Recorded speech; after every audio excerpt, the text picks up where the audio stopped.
अस्सलाम वालेकुम। This is sir Shoaib from sir Shoaib teaching school channel. क्या हाल है आपके? उम्मीद करता हूँ आप खैरियत से होंगे।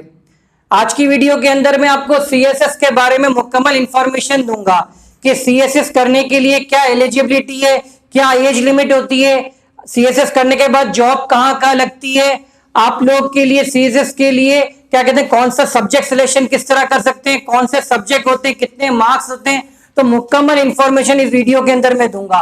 तो चले चलते हैं वीडियो की तरफ। देखिए, सीएसएस सेंट्रल सुपीरियर सर्विस, ये पेपर गवर्नमेंट कंडक्ट करती है सेंट्रल सुपीरियर सर्विस की जॉब्स के लिए। ठीक है, आपकी एलिजिबिलिटी क्या होनी चाहिए? एलिजिबिलिटी आपकी बैचलर्स होना चाहिए। अगर आपने बीए किया है, बीकॉम किया है, बीएस किया है और विद 45% मार्क्स से आपने अचीव किया है तो आप एलिजिबल हैं सीएसएस का पेपर देने के लिए। एज लिमिट की अगर बात करें तो आपकी एज 21 से 30 के दरमियान आपकी एज होनी चाहिए।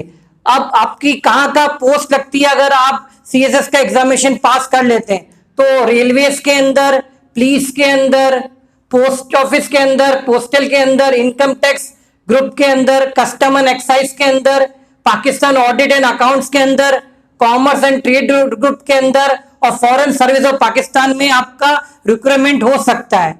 जी, अगर कॉम्पिटिटिव एग्जाम की बात करें तो कॉम्पिटिटिव एग्जाम में आपके 4 टेस्ट होते हैं। नंबर 1 रिटन एग्जामिनेशन होता है जो 1200 मार्क्स का होता है। इसके अंदर 600 मार्क्स लाने होते हैं। इसकी तफसील मैं आगे भी बताऊंगा। इसके बाद आपका मेडिकल टेस्ट भी होता है। मेडिकल टेस्ट के बाद आपका साइकोलॉजिकल टेस्ट भी होता है और फिर वाइवा भी होता है 300 मार्क्स का। इसमें भी 150 मार्क्स लेने होते हैं। तो एग्जाम पास करने के लिए आपको 4 चीजें पास करनी होंगी: written exam, medical test, psychological test और वाइवा। इसके अलावा पेपर कहाँ का कंडक्ट किए जाते हैं पूरे पाकिस्तान में? सिंध की अगर बात करें तो कराची, सक्कर और लाड़काने में होता है। पंजाब में पेपर लाहौर, मुल्तान और फैसलाबाद में होते हैं।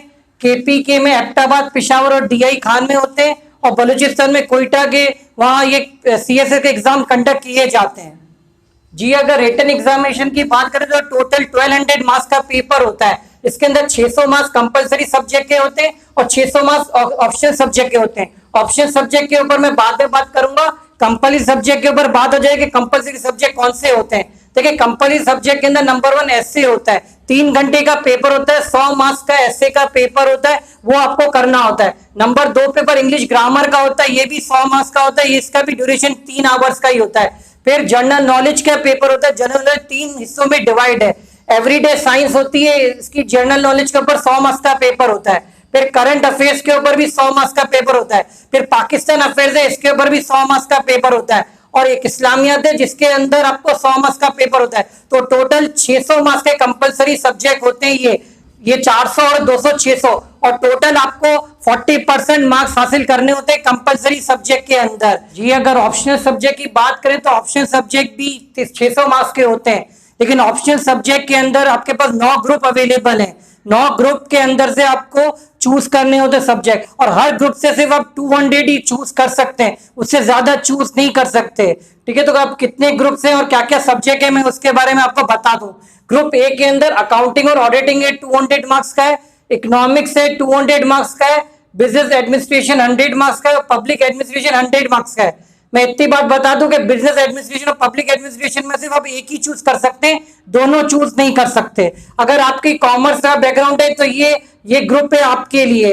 इसके बाद ग्रुप बी के अंदर चलते हैं तो पॉलिटिकल साइंस है जो 200 मार्क्स का है। एग्रीकल्चर है 100 मार्क्स का है। फॉरेस्ट्री 100 मार्क्स का है। सोशियोलॉजी 100 मार्क्स का और जर्नलिज्म 100 मार्क्स का है। इसके अंदर से भी आप सिर्फ 200 मार्क्स ही चूज कर सकते हैं टोटल, या तो 100 के 2 सेलेक्ट कर लें या 200 का 1 सेलेक्ट कर लें।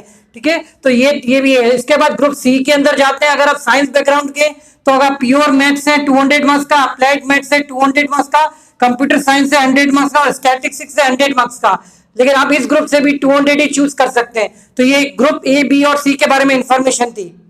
जी, अगर ग्रुप डी की बात करें तो ग्रुप डी के अंदर फिजिक्स है 200 मार्क्स का, जियोलॉजी है 200 मार्क्स का, ज्योग्राफी है 200 मार्क्स का, केमिस्ट्री 200 मार्क्स का है, बॉटनी 200 मार्क्स का है, जोलॉजी 200 मार्क्स का है। अगर आप साइंस की फील्ड से रिलेटेड है तो ये ग्रुप आपके लिए। ठीक है, और इसमें से आप एक ही चूज कर सकते हैं क्योंकि हर सब्जेक्ट 200 मार्क्स का है।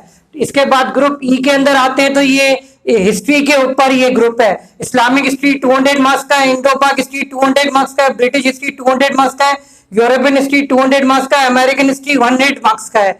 तो ये ग्रुप ई हिस्ट्री के ऊपर है।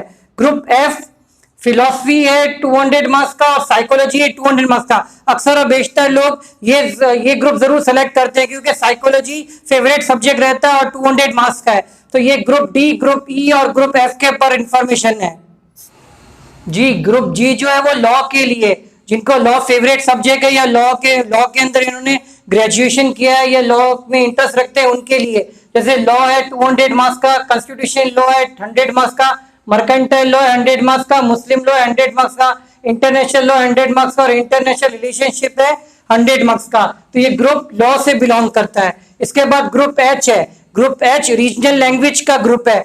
सिंधी, पश्तो, पंजाबी, बलोची सारे 100 मार्क्स के हैं, ठीक है। लेकिन इसके अंदर ये कि एक कैंडिडेट एक ही चूज कर सकता है। सिंधी अगर लेगा तो फिर कोई और चूज नहीं कर सकता, अगर पश्तो लेगा तो कोई और चूज नहीं कर सकता। सिर्फ एक ही सब्जेक्ट चूज किया जा सकता है इस ग्रुप के अंदर, ग्रुप एच के अंदर, क्योंकि रीजनल लैंग्वेज किसी की एक ही होगी तो इसलिए एक ही चूज करने का राइट है। इसके बाद ग्रुप आई है। इसके अंदर ग्रुप आई क्या कहते हैं, इंग्लिश लिटरेचर है, उर्दू है, पर्शियन है, अरबिक है। ये लिटरेचर का पूरा ग्रुप है। अगर आपको इंग्लिश लिटरेचर से इंटरेस्ट है तो वो 200 मार्क्स का है। उर्दू लिटरेचर 200, पर्शियन लिटरेचर 200 और अरबिक लिटरेचर 200 है। तो ये ग्रुप आई है। इस तरह ये टोटल 9 ग्रुप्स हैं। इसके ऊपर मैंने आपको मुकम्मल इंफॉर्मेशन दी जी। अब पासिंग क्राइटेरिया के ऊपर बात हो जाए। देखिए, पासिंग क्राइटेरिया हासिल करने के लिए कंपलसरी सब्जेक्ट के लिए अंदर आपको 100 में से 40 मार्क्स लेने होंगे हर सब्जेक्ट के अंदर। इसी तरह ऑप्शनल सब्जेक्ट के अंदर 100 में से 33 मार्क्स लेने होंगे हर सब्जेक्ट के अंदर। लेकिन एक बात का ध्यान रखना होगा कि टोटल आपके 1200 में से 600 मार्क्स हो, यानी 50% इन टोटल मार्क्स हो। आप हर सब्जेक्ट के अंदर कंपलसरी में 40 और 33 नहीं उठा सकते। कुछ आपके ज्यादा मार्क्स होने चाहिए, ओवरऑल 50 से अबव मार्क्स भी होने चाहिए, क्योंकि एवरेज आपको 1200 में से 600 मार्क्स चाहिए। इसी तरह वाइवा में भी 300 में से 150 मार्क्स चाहिए आपको। तो ये पासिंग क्राइटेरिया है जिसके ऊपर मैंने आपको इन्फॉर्मेशन दी। मुझे उम्मीद है कि आपको ये सीएसएस के बारे में मुकम्मल इन्फॉर्मेशन की वीडियो अच्छी लगी होगी और आपके लिए इंफॉर्मेटिव रही होगी और आप इससे मुस्तफीद हुए होंगे। मुझे उम्मीद है ये पसंद आई होगी वीडियो। अगर आपको वीडियो पसंद आई हो तो सब्सक्राइब, लाइक और शेयर जरूर करें। Take care, good bye.